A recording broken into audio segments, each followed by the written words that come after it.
may project po ako ngayon. Ang ayusin ko po yung kwarto na pinanggalingan ng anak ko. Dahil siya ay lumipat at meron ng sariling pamilya. Ngayon naman po ay ipiprepare ko para doon ay maggawa ng content. Lingid po sa inyong kaalaman, ako po ay skilled carpenter. Tara, papakita ko po ang mga gamit ko. Hindi lang po sa pagiging skilled, ako po ay all around. Marami po akong alam about construction dahil mahigit na 8 taon po ako sa construction. At sabi nga nila po ay lead man ka na. Yun. Papakita ko po sa inyo itong aking mga gamit dito para gamitin sa pagko-construction at maintenance ng bahay. Tara, samahan nyo. Yan pong mga gamit na yan ay gamit ko po sa maintenance dito sa aking tahanan. Dahil sa tumigil na po ako sa aking pagko-construction. Una po ay ang tawag nga po nila ay may edad na. Yung kwarto po na ito ay magagamit ko ngayon itong mga gamit ko sa construction dahil meron po akong gagawin dito para maging office. Ang ka-business family po ay nagbigay sa akin ng pagkakataon. Maraming salamat po, ka-business. Unang-una po ay sa Panginoong Diyos. Salamat po ng marami sa inyong pagpo-promote sa akin. Ito pong lugar na ito, kaya ko po naisip na pwede kong gamitin. At ito po ay sa paggawa ng content, editing ng mga video. Titingnan po natin. Ito po yun. Ito, desktop dati na ginagamit ng anak ko. Meron pong mga iba pa ritong nakatambak na lang. Hindi na nga po ito tinitirhan. Nandito na po tayo ulit. Dito sa lugar na ito, lalagyan ko po dyan ng shell para patungan po ng aking mga gadget.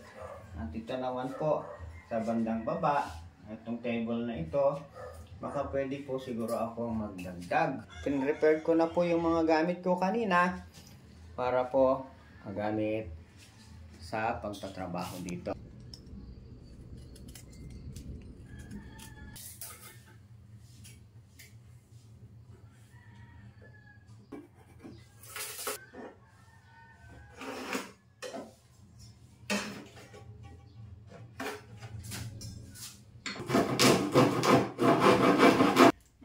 Mas ito po yung patungan dito sa ilalagay ko dito sa isang side po.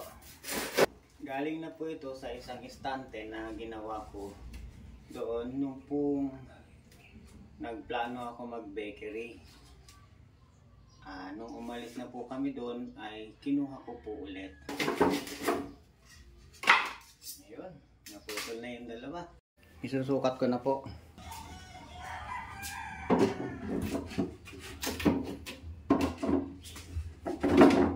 Ganyan po ang kabuuan niya pagka naikabit na po.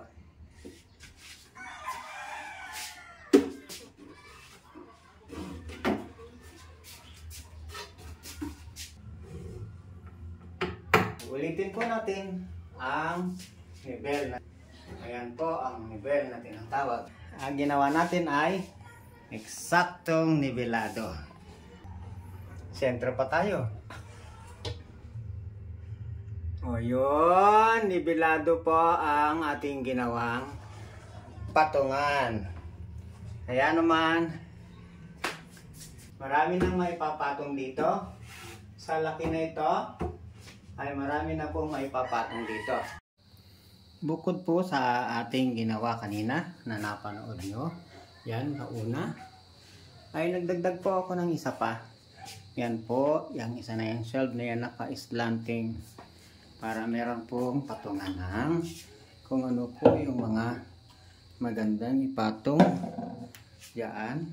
Ayan. Natapos ang isang project natin na ito. Bilado. Pwede na. Kahit bumitin ka pa, ay pwede na. Nakinis na po ako kasi patapos na po ang aking ginawa. Dito sa lugar na to.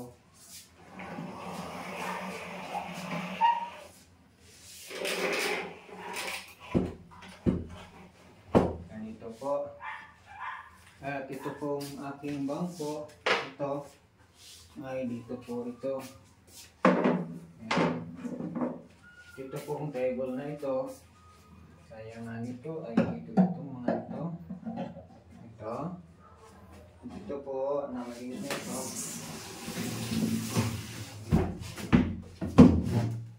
Ay ganito po. Ayan. Bali yan po muna. Ito po. Mula yung mangyayari. Dahil sa gabi na po, papahinga muna si Kahimas TV. Ayan po ngayon yung bagong setup. Ganyan po yung kaayusan. Yan po. Yan. Salamat po ng marami at nakarating kayo hanggang sa matapos ang aking video. Patuloy po kayong bigyan ng biyaya ng ating Panginoong Diyos.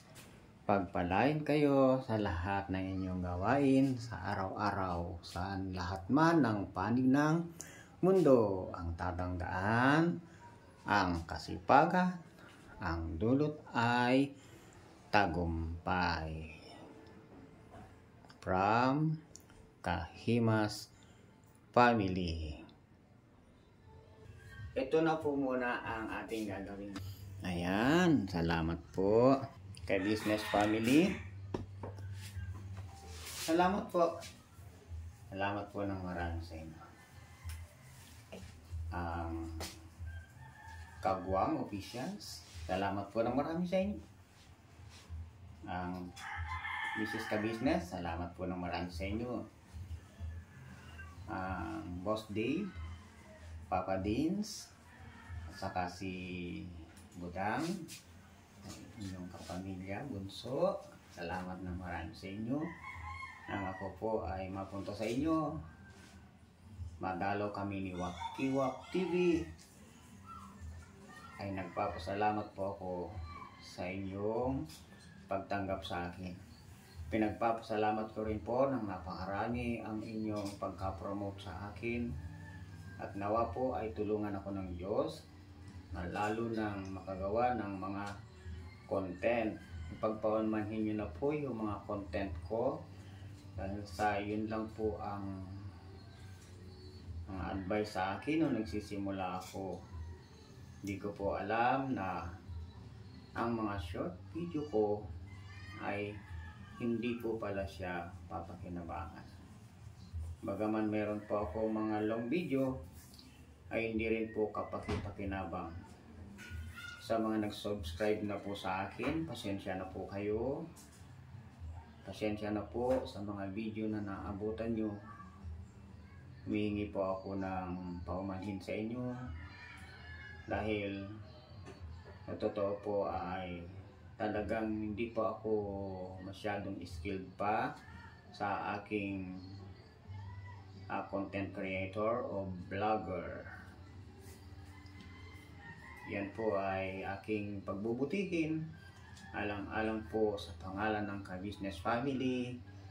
Maraming salamat po sa inyo sa buong mundo, sa iba't ibang panig ng Ka-Business supporters. Maraming salamat po sa inyong lahat. Ang sabi ng Ka-Business, tira.